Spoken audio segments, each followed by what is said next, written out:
Juwan Howard. He was introduced as the new head coach back on May 22nd, agreeing to a 5-year contract. If I would have told you 25 years ago, Juwan, hey, by the way, you're going to be the head coach at Michigan one day, what would you have said?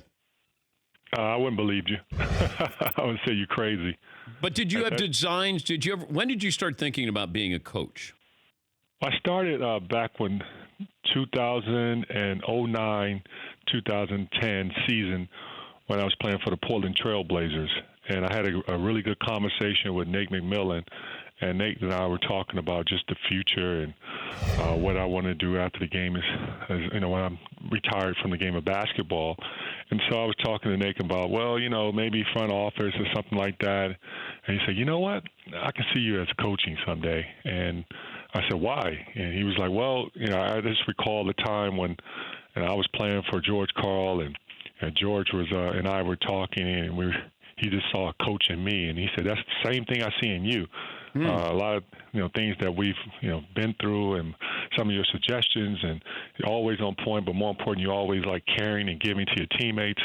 He's like, I see a coach in you. So I started like thinking about that conversation, and then from there I signed with the Miami Heat, and I started working with Coach Eric Spoelstra and David Fizdale, and Fizdale said the same exact thing, and I was like, well, you know what, maybe that is my calling. And from then on, I haven't looked back. But also, when you first hear John Beilein is going to the Cleveland Cavaliers, what's the first thing that you do? First thing I did was my heart started pounding. I was breathing hard, like, wow, you know what? And I started like getting little sweats. I'm like, wow, I can picture myself, being that next coach for the University of Michigan. I was surprised, like, a lot of people was when Coach Beilein signed with the Cleveland Cavaliers because no one heard about, Coach Beilein being mentioned as a candidate. And then from leaving Michigan, my alma mater, a place that I always endured and dreamed of someday, coming back and just, working in some type of form or fashion for the university. And then the coaching job opened up, and I'm like, I think I see that. I can vision myself being the next coach for Michigan. And from then on, 2 days later, I get a call from the search firm and the people that University of Michigan hired for the coaching search, and they said there was interest. So and they asked me did I have interest, and I said I sure do. But how did LeBron and D Wade lobby for you? Like, well, is that true? LeBron, I don't know about lobbying.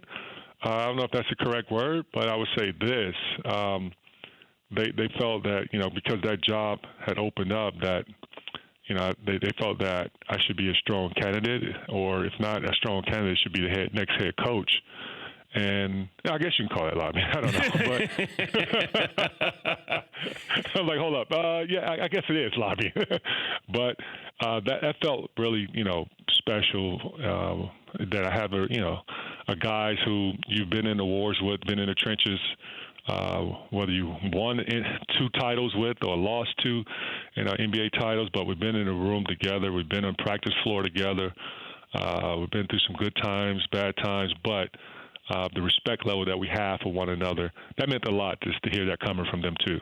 But if you have LeBron and D Wade who are helping you get the job, or at least speaking up on your behalf, I'm guessing you already have scholarship offers out to D Wade and LeBron's sons.